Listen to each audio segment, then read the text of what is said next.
A cake was covered with 34 candles, and just as the son was about to insert the 35th, the father stopped, unable to continue. The child didn't know that this 35th candle would never have a chance to be lit. In his actions, there was a subtle, unspeakable complex emotion.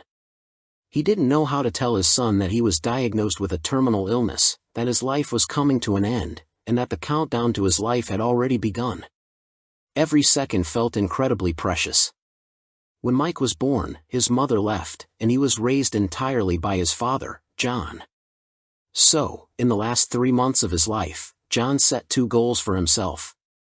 One was to find a family to adopt Mike, and the other was to give his son a final lesson, how to face death and how to say goodbye.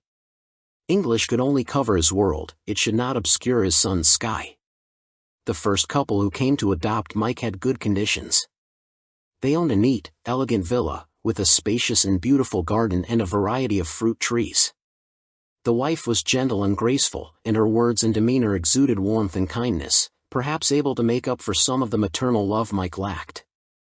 However, the husband's attitude was a bit harsh. He said that after adopting Mike, they would bring him to their school. No, it's not far. He's got friends, so, of course we will follow your guidance. Perhaps the husband's attitude made John hesitate. He didn't immediately agree to this couple. The sun poured freely over the treetops, and the stream flowed, but John's heart was overshadowed with clouds. He took Mike and looked at the endless stream of cars below. He tried to ask Mike if he would like to live in a better place. "I like home," Mike replied. John's heart was deeply struck by this answer. He didn't ask any further. No matter what stage of life one is in, saying goodbye is a difficult and heavy gap to cross. He looked at his young, naive son, and a faint sourness stirred in his heart.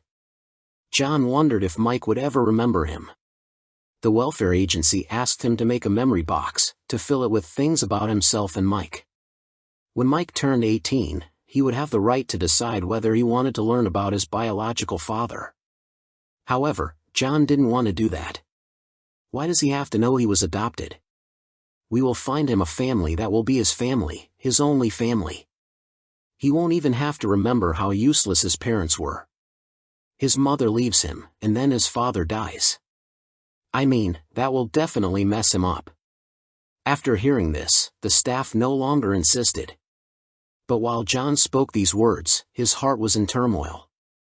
Watching other fathers put jackets on their sons on the sports field, his eyes were full of envy, even jealousy. All he could do now was to accompany Mike as much as possible, watch the excavators swing their giant arms, draw simple, childlike pictures on the wall, and nap together, cuddled closely. But when he was working as a window washer, he saw through the window that other children had toys and childhoods, while Mike could only sit alone by the roadside, carefully cleaning his old toy car. A sharp pain surged in John's heart. So, the search for an adoptive family was once again brought to the forefront. The second couple who wanted to adopt were very loving.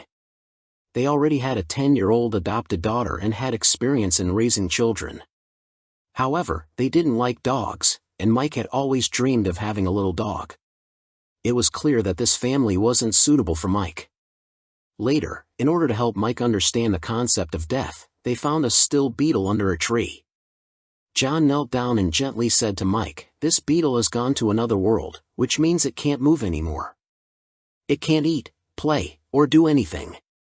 The soul is no longer inside, and only the shell remains." Mike asked him, "Will the beetle be sad?" "No, Michael. It's not sad. It's just not there." But young Mike didn't seem to fully understand. At this moment, the music of an ice cream truck came from nearby, and it quickly caught Mike's attention. He excitedly ran over to it. However, the wheels of fate kept turning, and John's condition continued to worsen.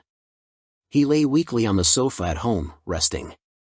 Mike, with care, brought him a large cup of water and carefully placed it in front of his sleeping father. Little Mike could only stay by his side, gently touching his father's large hand with his small one. The third adoptive family was a large one, with 6 children, both biological and adopted. They promised John that this would be the last adoption. but Mike seemed uncomfortable in such a busy and noisy family environment. His eyes were filled with unease and confusion. Seeing this, John decided not to consider this family. Feeling helpless, John asked the staff if they could help contact Mike's biological mother, hoping she would come to raise him. But the staff told him that the woman who abandoned Mike as soon as he was born would not be considered as a potential adopter. John said he had to think about everything carefully because his one decision would determine Mike's whole life.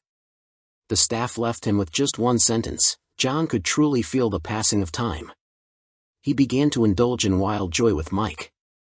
The fourth family that came to adopt was a single woman who came to his home. The woman seemed very casual.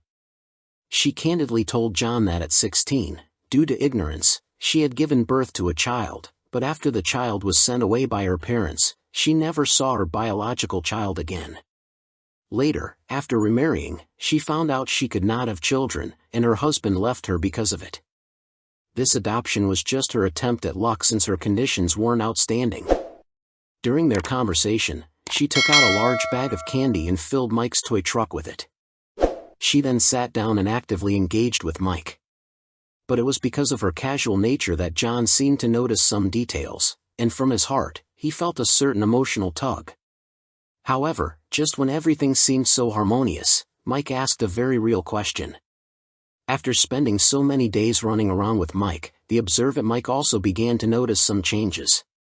Once, Mike was about to eat some leftover yogurt from his father, but John quickly snatched it away. Mike stared at his father's back, his eyes not so much filled with loneliness but more with sorrow. He also saw his father pour out some cheese, his hands trembling. Mike seemed to feel that his father was growing distant, even though he didn't fully understand what death was. He knew that saying goodbye meant never seeing his father again. It seemed like he understood everything but also nothing at all. Soon, the staff arranged the fifth adoption family. At first, John and this family communicated very well. They promised John that they would treat Mike well and honor his wishes, assuring him of their sincerity. But when Mike was about to leave, he really liked the toy and wanted to keep it in his arms, but the family didn't allow it. Everything they had promised before was thrown out the window.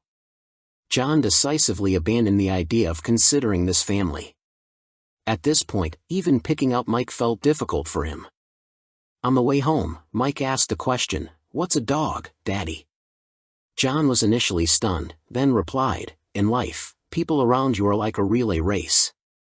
Daddy will pass the baton to better parents to take care of you.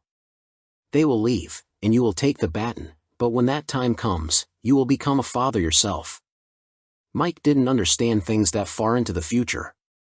He only knew that he didn't want his father to leave. "I don't want a red dog," he said. John fell silent again, watching Mike walk on a narrow bridge, his heart full of guilt. He didn't know if he could make this big decision for Mike.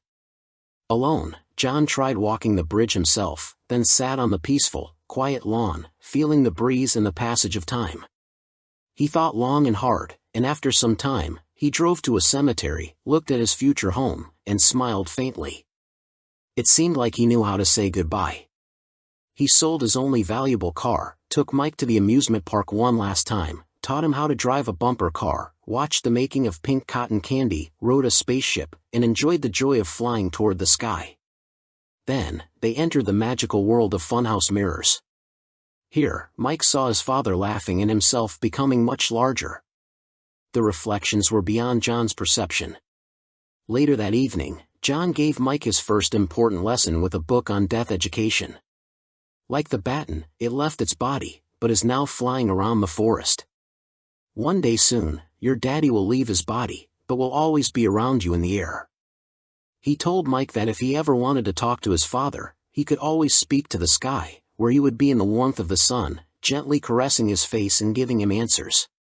In the end, John prepared a memory box for Mike, filled with many letters, which Mike would open at different stages of his life. It would be a different way for John to accompany him as he grew up. The box also contained a photo of him and Mike's mother, their only family photo, to leave a lingering memory, along with his window washing brush and his frequently worn hat. Finally, John placed the 35th birthday candle, the one that had never been lit, into the memory box. That way, Daddy would remain forever at 35 years old. In the early morning, the street was somewhat quiet. John took Mike to the bus stop, then they boarded the bus to the adoptive family. Along the way, the sky was covered with thick clouds, but when they arrived at the family, the sun quietly broke through, lighting their path to happiness. John let Mike press the doorbell. When the door opened, it was the fourth single woman, who greeted John and then slowly knelt to meet Mike at his eye level. She was the only one who did this. Mike didn't say anything but turned to look at his father. John, smiling, took Mike's hand, completing the relay of life. The film is called Silent and Unknown, and true to its name, the film is very plain and calm, without hysteria, and even without background music. Yet, the sadness it reveals is deafening. Even when the sun shines, it cannot escape the shadow.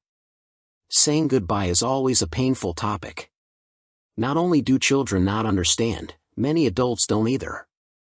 Perhaps it is only after experiencing much in life that one can have a slight understanding.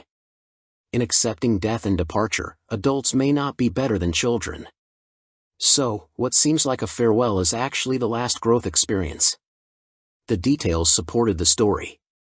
The calmness in the film is like the water surface, like the sunbeam that squeezes through a gap, and like the slow pace of the couple walking hand in hand, depending on each other.